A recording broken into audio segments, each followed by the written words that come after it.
When it feels scary to jump, Ian, that is exactly when you jump. Otherwise, you end up staying in the same place your whole life. People go, what's your biggest fear in life? And my biggest fear, honestly, was, let's say you're God.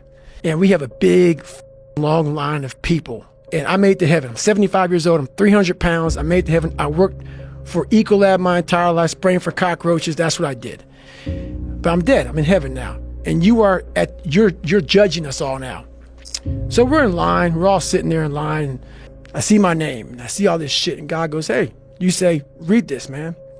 And I'm reading this list and I'm seeing 182 pounds, Navy SEAL, Ranger School, motivational speaker, changing lives.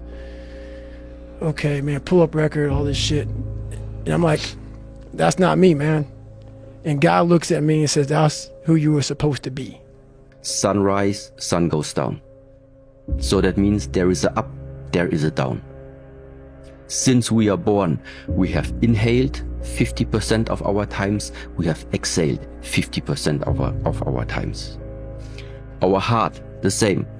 Sucking the blood, pumping the blood, also the same. Meaning always 50-50.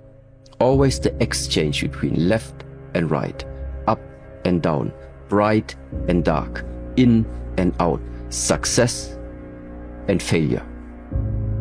It's just that this world is not propagating failure to you. It is propagating success to you. So our mind is looking for success, starting to believe there's only one way, there's only one direction in this life that we live. Get back to work. Stop hearing yourself talk. Get off the podcast. Don't be on social media too much. Cut out all the noise. Get back to the mental lab.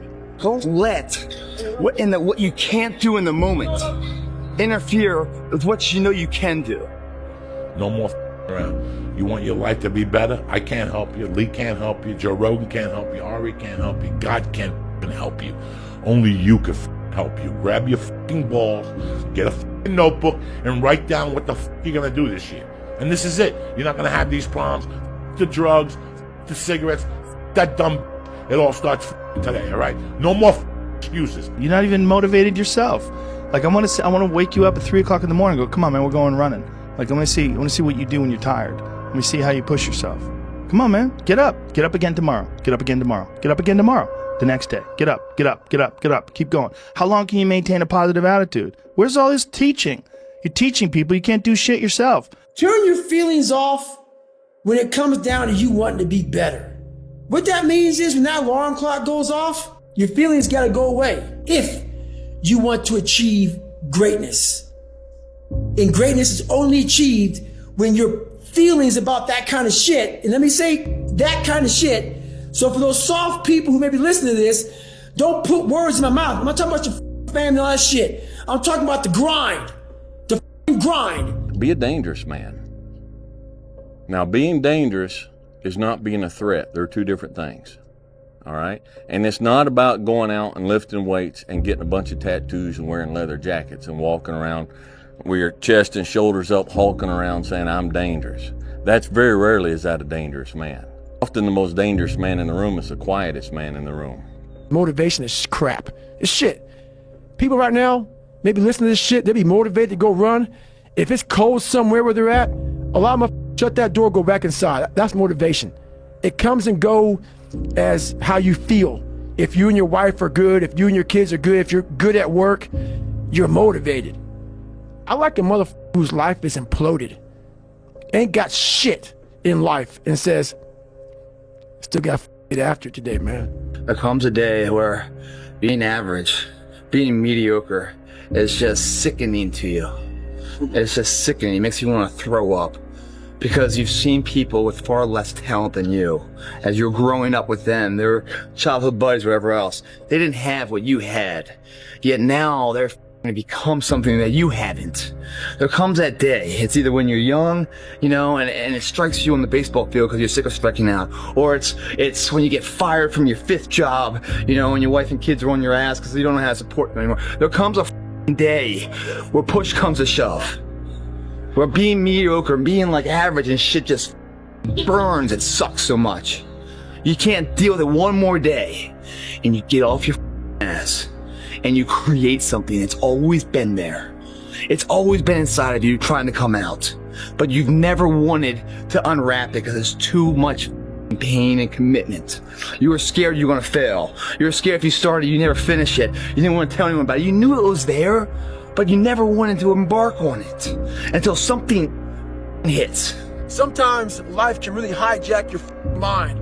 When that happens to you, you're all up. Your goals, your ambitions, everything is out the window. In life, we all go through different things. Sometimes your girlfriend or boyfriend breaks up with you. Guess what? Get the over it. They no longer want you. Maybe you failed a test in school. You worked your ass off. Guess what? You failed the test. Get over it. Move past it. Learn to not let life hijack your brain. At work, you've been working your ass off for that new promotion. You don't get it. Someone else does. Maybe they kiss better ass than you do. Guess what? Get over it.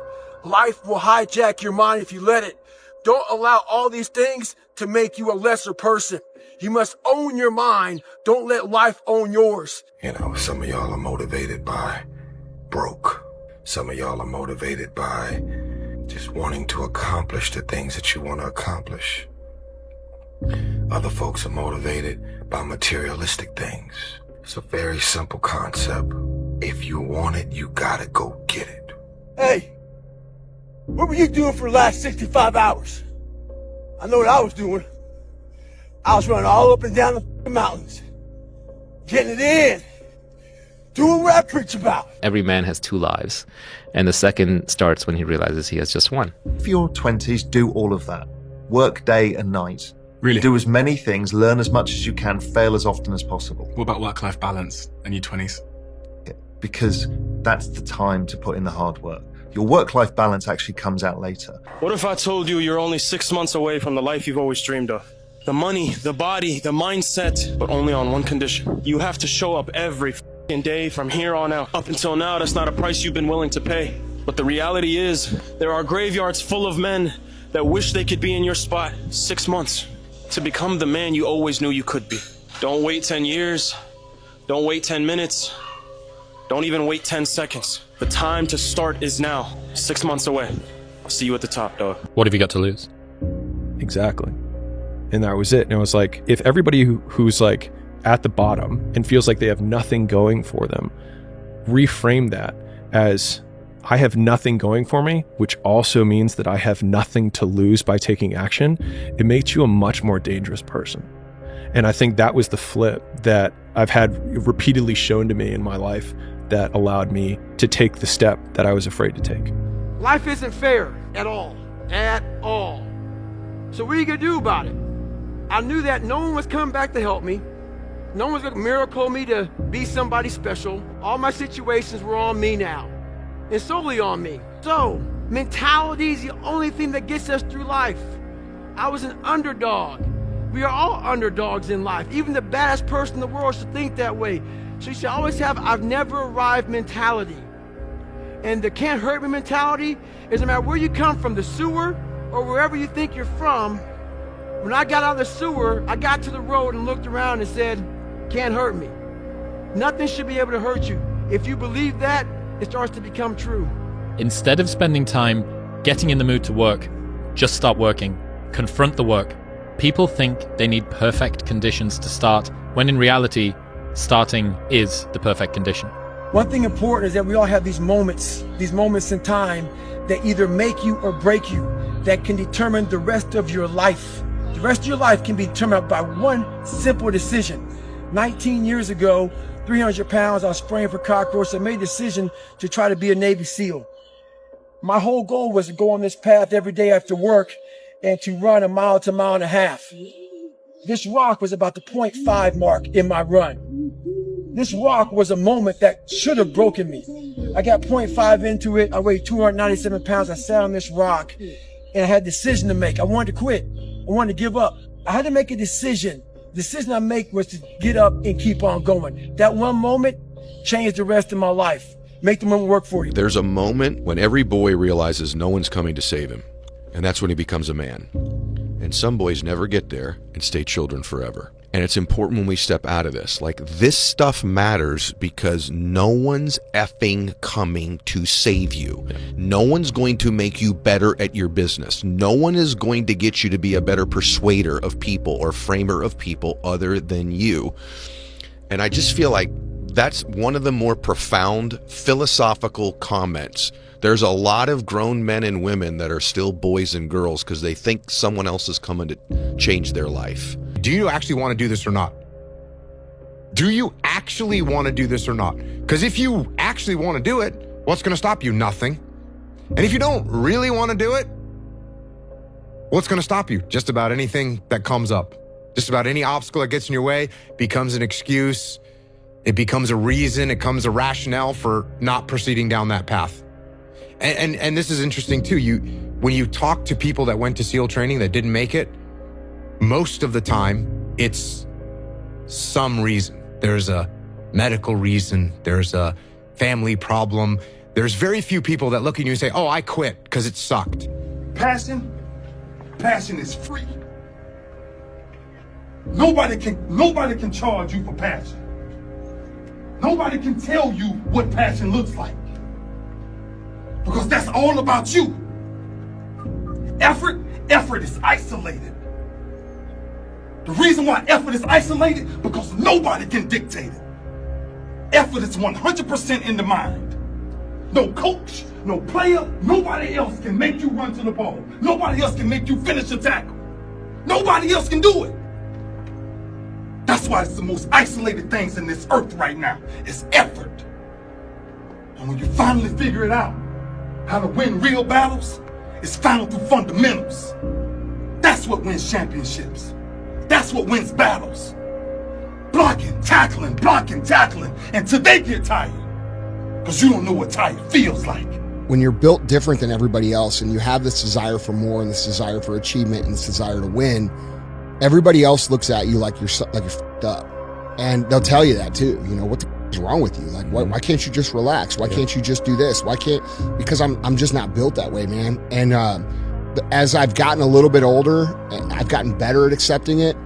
And it's sort of embracing the fact that this provides a lot of good, but there's a lot of things that you have to deal with that come that aren't so good. On one given night, if you worked hard enough, if you dreamed big enough, if you were tough enough and you made yourself tough enough, you sacrificed enough, you became polished and savvy enough and technically equipped to do things that you had, and you learned those things and you just worked yourself to the bone. No matter where you came from, no matter what part of the world, no matter who your parents were, no matter what your poverty level may have been, may not have been, no matter what you had, what you didn't have, no matter what people had told you, didn't tell you, all of that, if you made yourself and took advantage of that opportunity and got yourself ready, and you were ready to behave like a champion. When you say you're going to do something and then you follow through and you do it, not at the end when you cross the marathon, you finish it, or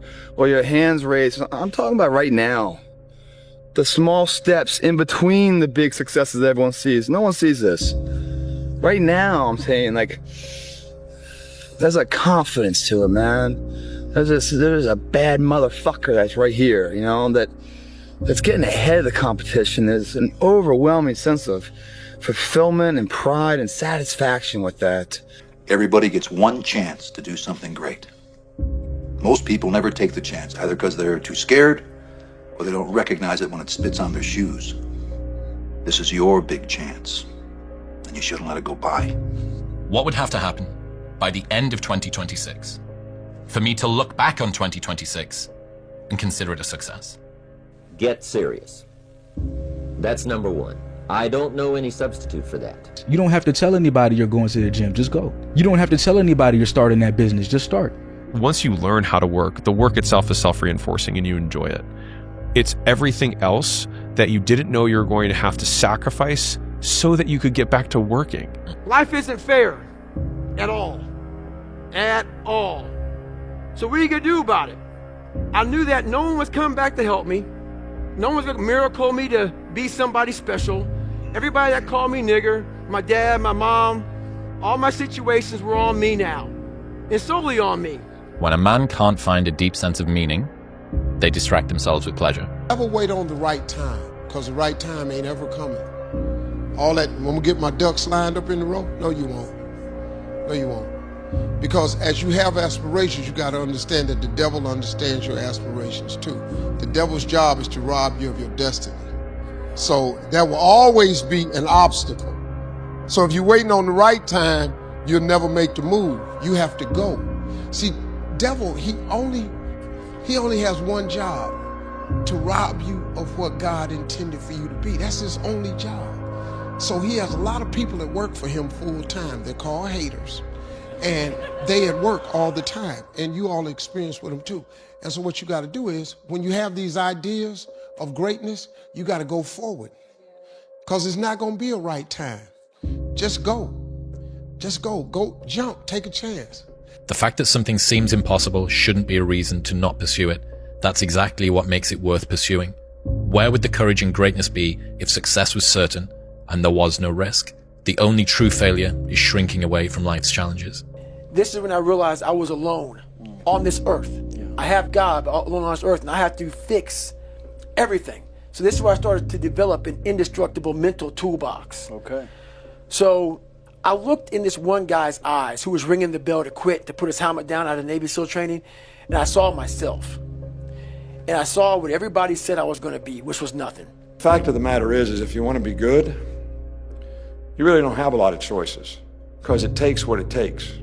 You have to do what you have to do to be successful. So you have to make the choices and decisions to have the discipline and the focus to the process of what you need to do to accomplish your goals. You know where you want to go. You need your compelling future. You need to keep pushing forward, and you can't expect others to get your dreams, because they weren't downloaded in them. They were downloaded in you. If you're too scared to show up and you sit back at home, wondering what if and everything else, no one in hell is going to call you an opportunity because you weren't present. The winners always show up. They're willing to lose in order to gain. Big mental thing there, guys. This body, as great as you are, as sharp as you make the arsenal, it can't do anything if you don't have confidence in yourself. We all fall down in life. The question is, who gets back up? You go after and you give it all you have. If you lose, at least you tried, man. I failed is 10 times more of a man than someone said, what if? Because what if never went to the arena. Life rewards action, not intelligence. Took me a few years growing up to really learn this. I think the smarter you are, the better your excuses. The more accomplished you are in talking yourself out of taking action, in proving to yourself that every action that you could take is too small, too meaningless, and not worth it. You decide exactly what you want, and then you start to think. Now you're going to have thoughts come to your mind of why you can't get it. You have the ability in your conscious mind to reject that idea, kick it out of your mind. Thinking of why you can't do something is never going to do you any good. And keep thinking until you start to think of thoughts of how you can do it. And the way will be shown to you. It comes in the form of images in our mind. Think of how you can and not why you can't. Everything is determined by what you do and you trying to be your best so that you can build on positive performance. And that's the only thing. There should be nothing else. You don't become confident by shouting affirmations in the mirror, but by having a stack of undeniable proof that you are who you say you are. Outwork your self-doubt. But maybe you could get what would really be good for you. Well, why don't you? Well, because you don't try. You don't think, okay, imagine that you were taking care of yourself like you were someone you actually cared for. And then you thought, okay, I'm caring for this person. I would like things to go as well for them as possible. What would their life have to be like in order for that to be the case? Well, people don't do that. They don't sit down and think, all right, let's figure it out. You've got a life. It's hard, obviously. It's like 3 years from now, you can have what you need. You got to be careful about it. You can't have everything. You can have what would be good for you, but you have to figure out what it is, and then you have to aim at it. That's the difference between a hero and a coward. There ain't no difference. Inside, they're both exactly alike. Both scared of dying or getting hurt. But it's what the hero does that makes him a hero. It's what the other guy doesn't do makes him a coward. Take yourself out your comfort zone. Do not live in your bubble. Put some more air in your bubble. If you stay in your comfort zone, that's where you will fail. You will fail in your comfort zone. Success is not a comfortable procedure. It is a very uncomfortable thing to attempt. So you got to get comfortable being uncomfortable if you ever want to be successful. Most of us, we live in a box, and we don't want to go outside that box. Outside that box is all these possibilities of life. But what we do is we shackle our mind. We are a prisoner in our own mind that this is all I can do. This is all I'm good at. And we take away the possibilities of you could be this, you could be that, you could be all these things. And I never thought at 300 pounds I could be Navy SEAL. That's how I live my life. I now know that there is no cap on the human mind. There's no cap. We cap it ourselves. When you have fear, that's a good sign. Nothing grows in the comfort zone. Remember that, folks. Nothing. The more comfortable you are, the more you're probably not growing. There's consequences that you pay to constantly seeking comfort and avoiding discomfort and avoiding hard work. And those consequences are you're never going to feel self-realized, you're never going to feel like you accomplished anything, you're never going to have this feeling of understanding that difficulty and struggle and the ability to push through that is a muscle, and you develop that muscle by doing it. And once you do, you develop a lot of self-satisfaction, and you develop peace of mind, and you understand that you can overcome obstacles. If you don't have to overcome obstacles, you never know whether or not you can. Imagine that if you were to go a mile or less, you would walk it. Paradoxically, you would go 2 miles quicker than you would go 1 mile. And if you were to go more than a mile, you would drive it. So for instance, the friend that should leave his job, but it's just about passable, his boss isn't that much of a dick. The person that stays in an apartment that's got some mold on the ceiling, but it's not too much mold and whatever. All of these people would be better off if their situations were worse, because it would galvanize them into actually doing something. If things are good, great, no problem. If things are bad, great, activation energy to go and make them good. If things are just about passable, you end up being comfortably numb.